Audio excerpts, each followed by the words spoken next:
What are the words that come to mind when you think of A Song of Ice and Fire or its TV adaptation, Game of Thrones? Gritty and realistic are probably the two most prevalent. Probably you've heard it described as fantasy for people who aren't fans of fantasy. And while A Song of Ice and Fire is all those things, and it's definitely a low fantasy setting, it's also a series steeped in the mystical and ancient and unknowable, a world that feels more magical and strange than the most jam-packed D&D or Tolkien wannabe novel. How can both things be true though? Realistic on the one hand and magical on the other? It seems like the two would be contradictory, but the second is really only possible because of the first. To understand why, we need to look at how Martin writes magic differently than most other fantasy series. Usually magic systems as they're written today can be broken into 4 parts: the source of the magic, who can use magic, how magic is accessed, and what magic can do. Answer those 4 questions and you'll have a solid magic system for your book. Harry Potter is a good example of how a system like this works. Magic is innate, it can only be used by wizards. They use wands and verbal spells to access it, and it can do pretty much anything. It's a very tight magic system, and there's nothing wrong with constructing the magic system in a book like this. Harry Potter is, after all, arguably the most popular book series of all time. But this 4-part schema is exactly where A Song of Ice and Fire differs from other fantasy series, because magic in A Song of Ice and Fire doesn't fit into it neatly, and isn't even always easy to pin down as magic at all, but is nonetheless an integral part of the series. Here's how Martin explains his approach in an interview from 2003 with Dragon magazine. I have strong feelings about magic. I feel it's misused in most fantasy. To a certain extent, I went back to Tolkien and looked at what he did, because I still think he's done it better than anyone. He has dragons, of course, and he has various mythical creatures, like the Balrog. The bad fantasy treats wizards and other supernatural creatures almost like superheroes. They're flying around, they have powers, they have magic this and magic that. Gandalf and Saruman, their power is knowledge. They know ancient truths that other people have forgotten, but you don't see them doing a lot of on-stage magic. By keeping magic subtle, by keeping it off stage, by not telling you a lot about it, I think it becomes more powerful. This is a perfect way of describing exactly how Martin uses magic in the books. Less is more, and it's exactly because he restrains the use of magic that it holds power and he's able to use it to create an atmosphere. It's a simple principle, but one that's really important. Magic in A Song of Ice and Fire is actually a lot more reminiscent of horror than typical fantasy, and the monster in a horror movie is always scariest when it's a shape lurking in the shadows. One of the best examples of how ratcheting back the use of magic can make it more powerful and atmospheric is with the literal shadow creature Melisandre births in A Clash of Kings to assassinate one of the claimants to the Iron Throne. Davos raised a hand to shield his eyes, and his breath caught in his throat. Melisandre had thrown back her cowl and shrugged out of the smothering robe. Beneath, she was naked and huge with child. Swollen breasts hung heavy against her chest, and her huge belly bulged as if near to bursting. "Gods preserve us," he whispered, and heard her answering laugh, deep and throaty. Her eyes were hot coals, and the sweat that dappled her skin seemed to glow with a light of its own. Melisandre shone.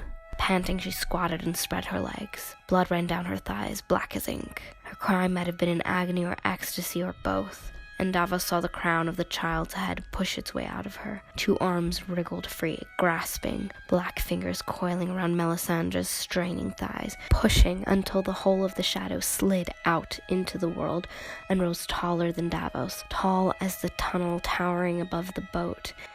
He had only an instant to look at it before it was gone, twisting between the bars of the portcullis and racing across the surface of the water. But that instant was long enough. He knew that shadow, as he knew the man who'd cast it. There's a physicality to the description that makes it both immediate and grotesque. Melisandre is only able to birth a shadow creature after having sex with a man, and each time she births one, it drains part of his life force. This gives it a dramatic and atmospheric weight that a run-of-the-mill mage summoning a level 2 shadow minion from the ground every time their group runs into a skirmish will simply never come close to. The core way Martin limits the use of magic is by making it, and the characters that can do it, sparse, and then employing a 2-step process of first obscuring the cause of magic, the actual process of it, and then making the effect hard for the characters to pin down as actually magic. Through the combination of these 2 steps, he makes magic plausibly deniable to characters in that world. Take the fantasy staple of the werewolf. A human physically transforming into a wolf is hard to deny as anything other than supernatural. But what about having a dream about being a wolf? That's plausibly deniable even to the character that it happens to. Kat sat with her legs crossed, fighting a yawn and trying to recall the details of her dream. "I dreamed I was a wolf again."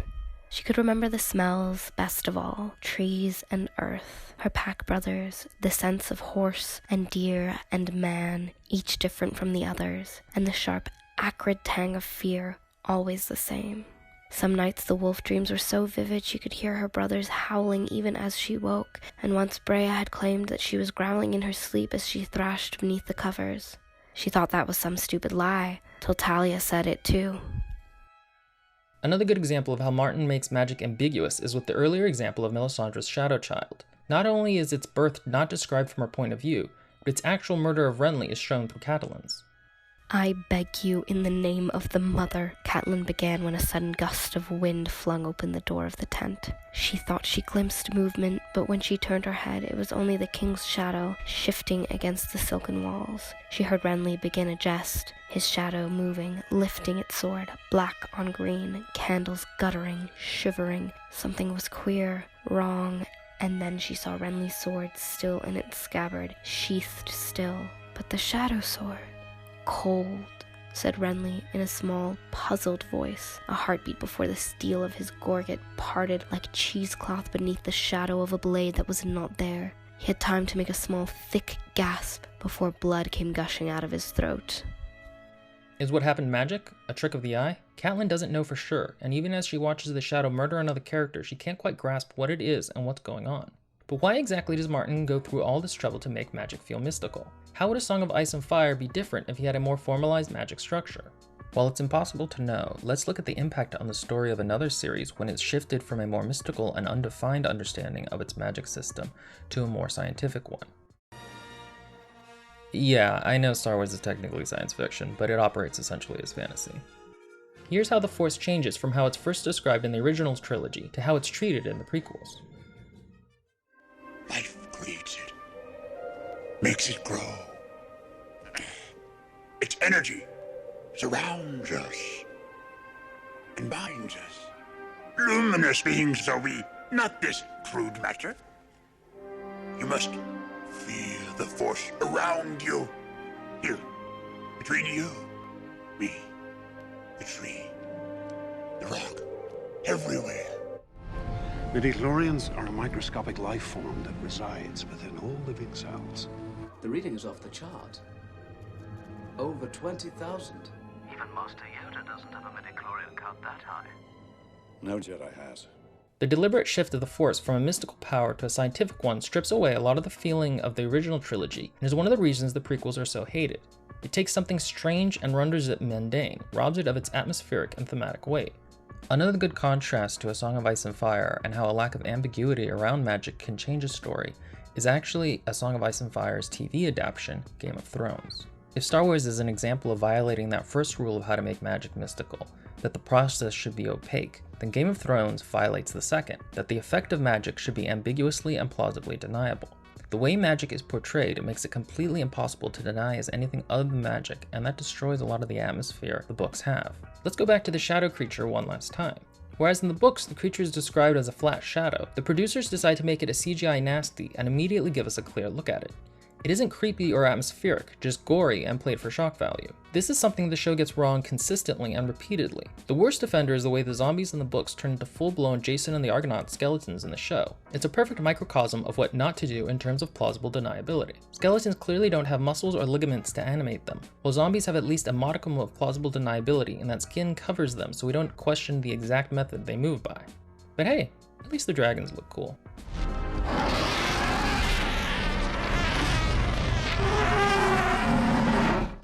Martin doesn't always stick to a more mystical approach to magic, but the series is strongest when he does, when he keeps magic sparse and ambiguous, an ancient and unknowable power gnawing away at our world. I'll leave you with a quote from the blog All Leather Must Be Boiled, describing in a far more articulate way than I ever could how Martin's use of magic is reminiscent of Robert E. Howard, the creator of the Conan the Barbarian series, and how magic in the books isn't about forming a tidy schema for magic, but instead creating an atmosphere and thematic resonance. As with Howard, the point is not aligning all phenomena in an intelligible system, but in suggesting that the system is beyond intelligence. The world through which Conan wanders, or about which Master Yendel writes, is in a very important way just a series of trapdoors that drop you directly into nightmare after nightmare. The drop is the point, not the floor that connects them. I'm saying that whatever theory you can hash out and write down is likely beside the point. The point is how it makes you feel. Do you feel that something of tremendous, awesome importance has happened that you can never fully understand? That there are forces at work in this world beyond even those of the others and the children, beyond Riolar and the seven and old gods, beyond the stranger? That you are, in some fundamental and inescapable way, at sea? The sea is the point, not the land you could perhaps construct amid the sea, holding it at bay for however long. Thanks for listening. If you liked this video, hit the thumbs up button. And if you really liked it and are interested in hearing more, hit the subscribe button. I'm going to be doing some follow-up videos on how magic is used in fantasy series, and specifically in A Song of Ice and Fire. Thanks everybody, and I'll see you next time.